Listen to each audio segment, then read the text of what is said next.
சுஜாதா கை அப்படின்னு ஒரு கதை எழுதினார். கை கதைக்கு பேரே கை தான். ஒரு ஓவியன் அப்படியே அழகா ஒரு 2-3 கோடுல உங்களை அப்படியே அழகா வரைஞ்சிருவான். சின்ன சின்ன இந்த ஆர்ட் ஃப்ரம் வேஸ்ட்னு சொல்லுவாங்கல்ல, தேவையில்லாத பொருளை வச்சு ஒரு பொம்மை செஞ்சிருவான். அப்படி ஒரு கலைஞன் அவன். அவன் தெருவில் ஓவியம் வரைஞ்சுதான் வாழ்க்கையை நடத்துவான். அவங்களுக்கு ஒரு குழந்தையும் பிறந்துடும். ரொம்ப கஷ்ட ஜீவனமா இருக்கும். மனைவி சொல்லுவா, உங்க ஓவியத்தை வச்சு ஒரு ஆணியும் பிடுங்க முடியல, அதாவது ஒரு கம்பெனிக்கு தயவு செஞ்சு வேலைக்கு போ அப்படின்னு. சரின்னு ஒரு பேப்பர்ல பார்ப்பான், சோப்பு கம்பெனிக்கு சேல்ஸ் மேனேஜர் வேலை, சேல்ஸ்மேன் வேலை. அந்த இன்டர்வியூக்கு போவான். 3 பேர் உட்காந்துருப்பாங்க, ஒரு அம்மா 2 ஆளுங்க உட்காந்துருப்பாங்க. போய் வணக்கம் சொல்லுவான். என்னப்பா படிச்சிருக்கிற? இல்லை நான் ஒரு ஓவியன். நம்ம ஓவியனுக்கு சோப்பு கடைக்கு என்னப்பா சம்பந்தம்? நீ எப்படி போய் சோப்பு விற்ப? அந்த அம்மா சிரிச்சுட்டே கேட்கும், உனக்கு எப்படிப்பா இதெல்லாம் முடியும்? அந்த பென்சில் கொடுங்க மேடம், ஒரு பேப்பர் கொடுங்கன்னு வாங்கி 1 நிமிஷத்துல ஒரு 5 கோடு போட்டு அவங்கள வரைஞ்சிருவான்.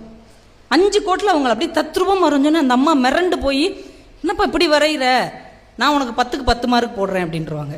மீதி 2 பேர் சொல்லுவாங்க, அவங்க சொல்றது இருக்கட்டும்பா, உனக்கு இந்த வேலைக்கு என்ன சம்பந்தம்? அவன் சிரிச்சுக்கிட்டே சொல்லுவான், 3 பேருமே என்னை செலக்ட் பண்ண மாட்டேன்னு சொன்னீங்க, இப்போ நான் வரைஞ்ச உடனே இந்த அம்மாவுக்கு என்னை பிடிச்சி போச்சுல்ல, அது மாதிரி நான் அந்த ஒவ்வொரு கடையிலையும் போய் ஏதோ ஒரு வகையில் நான் படம் வரைஞ்சி அவங்க மனசில் இடம் பிடிச்சிருவேன், அப்புறம் ஆர்டர் வாங்கிடுவேன். பரவாயில்ல, கொஞ்சம் நியாயமாக தான் உன்னுடைய கருத்தை சொல்கிற, ஆனால் 500 ரூபாய் நீ அட்வான்ஸ் கட்டணும், ஒரு 10 நாளைக்குள்ள நீ கெட்டு, உனக்கு நாங்கள் டைம் தர்றோன்றாங்க. 10 நாளைக்குள்ள நான் 500 ரூபாய்க்கு எங்கே போவேன்? 500 ரூபாய் கெட்டு இந்த வேலை உனக்கு அப்படின்றவாங்க. வீட்டுக்கு போய் என்னென்னமோ பண்ணி பார்ப்பான், இருக்கிற சின்ன பொருட்கள் எல்லாம் விற்று பார்ப்பான், 500 ரூபாய் கிடைக்காது. மனைவியும் மகள்கிட்டையும் ஒரு ஐடியா சொல்லிட்டு ஒரு பார்க்குக்கு போயிடுவான். பார்க்குக்கு போய் இந்த ஓவியம் வரைகிறதுக்கெல்லாம் சார்ட்லாம் வச்சு உட்காந்து, இந்த அம்மா ஏதோ ஒரு கஸ்டமர் மாதிரி வந்து, எங்க என்னை வரைவீங்களா அப்படின்னு, உட்காருங்க வரைகிறேன்னு 5 நிமிஷத்துல அவன் மனைவியை வரைஞ்சு கொடுப்பான். அவள் உடனே எடுத்து ஒரு 10 ரூபாய் கொடுப்பான். கொடுத்துட்டு எல்லார்ட்டையும் போய் காமிப்பா, பாருங்களேன் ஒரு 5 நிமிஷத்துல என்னை எவ்வளவு அழகா இருந்தாலும் வரைஞ்சிட்டார், வெறும் 10 ரூபா தான், வெறும் 10 ரூபா தான்ட்டு அவள் போயிடுவா. எல்லாரும் ஆளாளுக்கு வந்து உட்காந்து வரைய ஆரம்பிச்சிருவாங்க. இப்படியே ஒரு 10 நாள் வரைஞ்சி விரல் வீங்க கை வலிக்க வலிக்க வரைஞ்சி 500 ரூபாய் தேத்திடுவான். தேத்தி இந்த வேலை எப்படியாவது நம்மளுக்கு கிடைச்சிருந்தா, நம்ம லைஃப் செட்டில் ஆயிருன்ட்டு பஸ்ஸில் ஏறி அந்த கம்பெனிக்கு போவான். பாருங்க, பஸ் ஸ்டாப்பில் கூட்டத்துக்குள்ள இருந்து இப்படி இறங்கும் போது சகதி வலிக்கு அப்படியே விழுவான். அப்படி மல்லாந்து விழுவான்.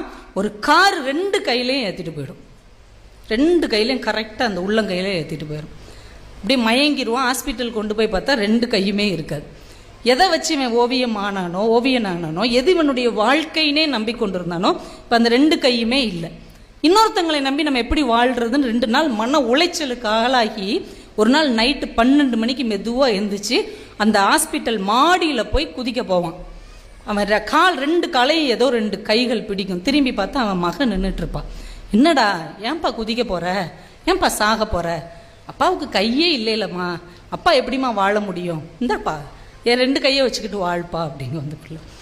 அவருக்கு அப்படி மனசே கேட்காது. சரிடா வாடா, உனக்காக நான் வாழ்றேன்டான்ட்டு வீட்டுக்கு வந்து வாயில ப்ரஷ் வச்சு வரைய பழகுவான்.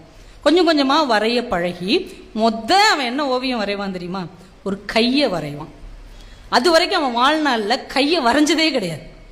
எல்லாரையும் வரைவான், பொருட்கள் வரைவான், ஆனா கையின்னு ஒண்ணு தனியா வரைஞ்சதே கிடையாது. ஆனா வாயிட்ட ப்ரஷ் வச்சு மொத பழகி அவன் கையை வரைவான். இந்த பாப்பா கேட்கும், என்னதுப்பா கை வரைஞ்சிருக்க, இது யாரோட கை? அதுக்கு அவன் ஒரு பதில் சொல்லுவாங்க, யாரோட கையா இருந்தா என்னம்மா, கையுமா. யாரோட கையா இருந்தா என்னம்மா, அது கையுமா. ஏன்னா தன்னிடம் இப்போது கை இல்லை என்பதை அது இல்லாத போதுதான் அவனால் உணர முடிந்தது என்று சுஜாதா அந்த கதையை முடித்திருப்பார். இப்ப நம்ம கிட்ட அந்த கை இருக்கிற வரைக்கும் என்னைக்காவது உணர்ந்திருக்கோமா?